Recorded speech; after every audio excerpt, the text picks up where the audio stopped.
Greetings to all of you. These are 3 good minutes, at least we hope they are 3 good minutes for you for inspiration and encouragement for the living of your days. I'm going to make a quote here. There's no such thing as a self-made person.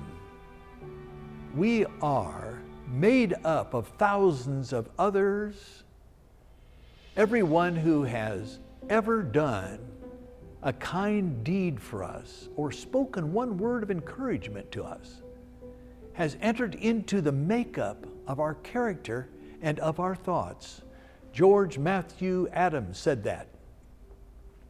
I knew the phrase was a lie the first time I heard it, talking about the self-made man, the self-made person. It normally had to do with some guy that, did not have a dime in his pocket, but then suddenly amassed a fortune.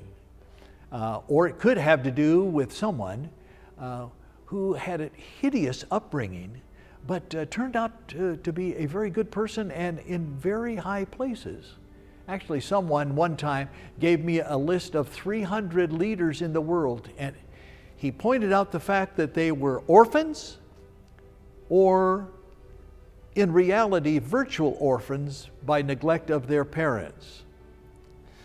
The church at its best is a community of encouragement. I remember our Wednesday evening dinners at the church I grew up in, where the old folk would always exaggerate by saying, you young teenagers are just the finest that we've ever had in this church. Of course, they didn't know what we were doing on Friday night, but that's for another time.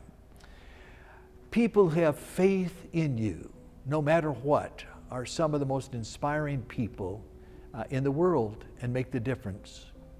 I graduated from seminary on a Saturday and I was ordained the next day on Sunday. As I knelt with hands on my head, I discovered that the weight of those hands was heavy. I got a little crick in my neck from the weight of the hands resting on me, ordaining me to Christian ministry. I'm serious here. I had to work out that crick the next day, but actually, the weight of those hands represented the hundreds of people lined up behind me who gave encouragement, paid my way through school, and thought more highly of me than I truly deserved. I remember one lady who was at my ordination. She was a lady that was always giving me a heavy time of criticism after my sermons. You should have done this, you should have said this and all. She was driving me nuts because I was into perfection at that time. I've long given up on that. And so here I came to the dean of the seminary the next day. He attended the same church with this lady and where I was serving as youth minister. And I said, that lady is driving, she's a crazy lady and she's driving me nuts. And he started laughing aside. I said, what's so funny? He says, that crazy lady just came into my office yesterday and paid off your entire tuition for this year. At my ordination, this lady, who I will no longer call crazy, she was a lady who wanted to be married and it just did not come about for her. She wanted to have kids. And she came up to me after my ordination and said, I always wanted to have a son like you. All her critiques and guidances were given to me as the son she never had. All those critiques was from a woman correcting the son she never had. Self-made man, self-made woman, that's utter nonsense.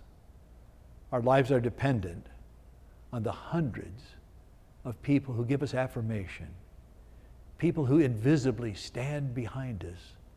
And for those who do such a thing, they are like voices that we heard, like the voice that Anne Frank heard, affirmations inside herself while the world fell apart around her. May we be the people of grace to take whatever is given us and bend it with the help of God into something good. Amen.